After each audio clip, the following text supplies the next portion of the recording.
Kami dari kelompok 1 akan menjelaskan bagaimana prosedur pengujian shift analysis dan uji hidrometer.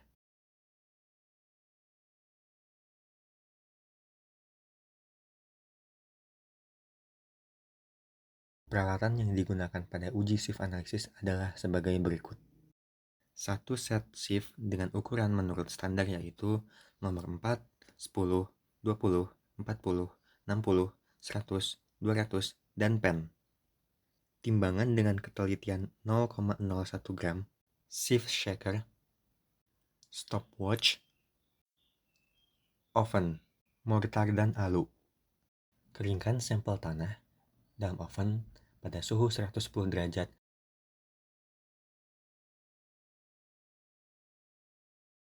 Tumbuk sampel yang sudah kering dengan mortar dan alu hingga halus dengan berat 100 gram. Timbang sampel yang sudah ditumbuk seberat 100 gram. Urutkan saringan yang sudah dibersihkan, kemudian masukkan ke dalam mesin shift shaker. Setelah didiamkan selama 3 menit, kemudian hitunglah bobot dari masing-masing shift. Pada sampel nomor 200, sampel dicuci dengan air mengalir agar komponen pasir, silt, dan clay dapat terpisah. Kemudian, sampel dikeringkan ke dalam oven pada suhu 110 derajat dengan waktu 24 jam.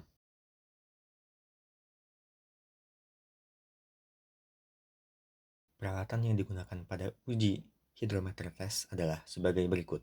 Hidrometer tipe ASTM 152H.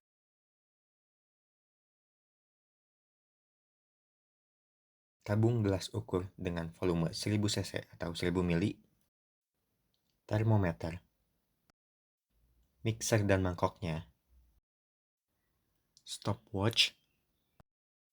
Siapkan 50 gram sampel uji yang telah lolos saringan nomor 10.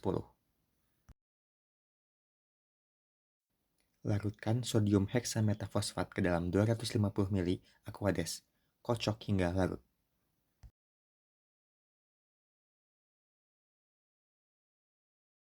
Tambahkan 50 gram sampel tanah kering yang telah ditumbuk halus ke dalam larutan sodium heksametafosfat.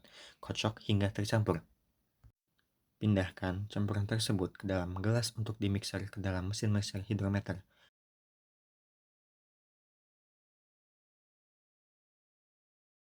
Lalu mixer selama 10 menit. Pindahkan campuran tersebut ke dalam gelas ukur 1000 ml dan tambah Aquades hingga volumenya 1000 ml. Siapkan sebuah gelas ukur 1000 ml lagi untuk isi Aquades sampai penuh. Ini berguna untuk mencuci hidrometer. Kocok kembali larutan tersebut hingga larutan tercampur rata. Hidrometer dimasukkan ke dalam tabung yang berisi Aquades dan dibaca koreksi terhadap 0 atau zero correction. Kemudian, tabung yang berisi larutan tersebut dimasukkan ke hidrometer. Pembacaan dilakukan pada menit ke 0,25, 0,5, 1, dan seterusnya.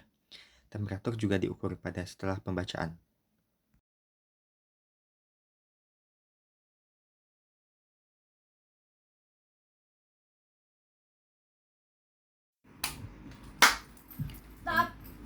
Berikut dijelaskan prosedur perhitungan analisis uji saringan.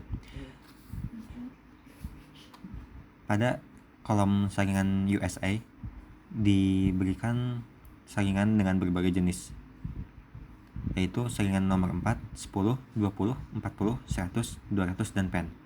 Dari masing-masing saringan memiliki diameter lubang yang bermacam-macam. Pada saringan nomor 4 memiliki diameter saringan sebesar 4,75 mm.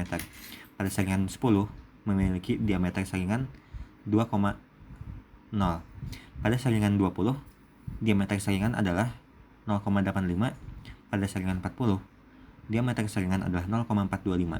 Pada saringan 100, diameter saringan adalah 0,15. Pada saringan nomor 200 memiliki diameter 0,075.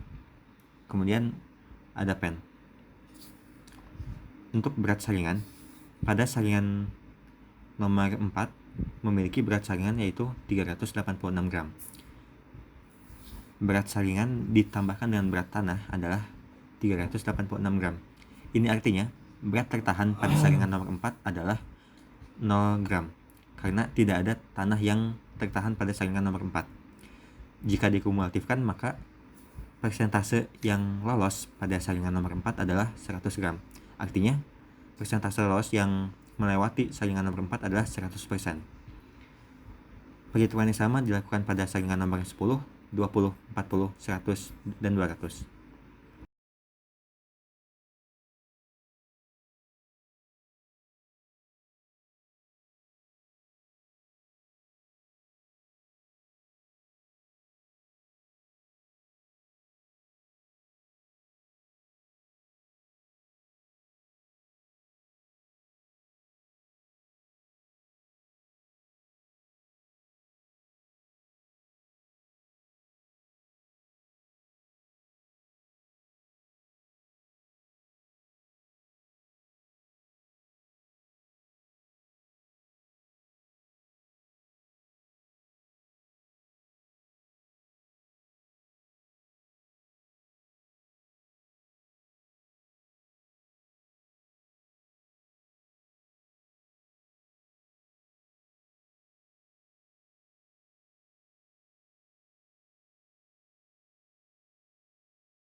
Selanjutnya dilakukan perhitungan pada pengujian hidrometer test.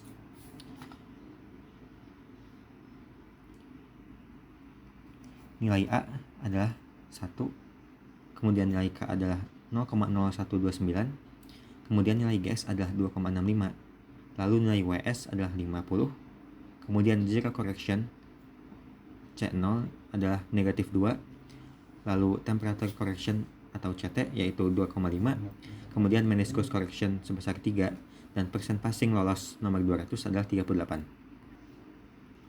Kemudian pada tabel bagian bawah dijelaskan berbagai macam keterangan yang meliputi elapsed time dalam satuan menit, kemudian actual hydrometer reading atau RA, lalu ada correction hydrometer reading atau RC, kemudian percent finer, kemudian hydrometer correction only for meniscus, lalu effective depth L dalam satuan cm, dan diameter D dalam satuan mm. Waktu pengamatan yang dilakukan adalah pada waktu 0,25 menit, 0,5 menit, 1 menit, 2 menit, 5 menit, 15 menit, 30 menit, 60 menit, 90 menit, 250 menit, dan 1440 menit. Pada actual reading hydrometer atau RA, nilai didapatkan dari pengamatan langsung di laboratorium menggunakan hidrometer. Kemudian nilai RC didapatkan dari perhitungan actual reading dikurangi zero correction, kemudian ditambahkan dengan temperature correction. Pada percent finer,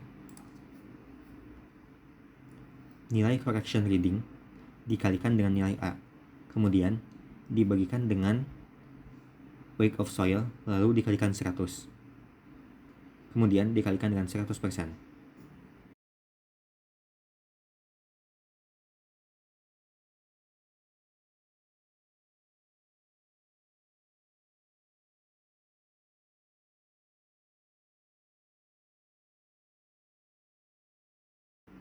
Pada perhitungan hydrometer correction only for meniscus, nilai didapatkan dari actual reading atau RA, kemudian ditambahkan dengan meniscus correction. Lalu nilai effective depth L dalam satuan cm didapatkan dari tabel pada modul.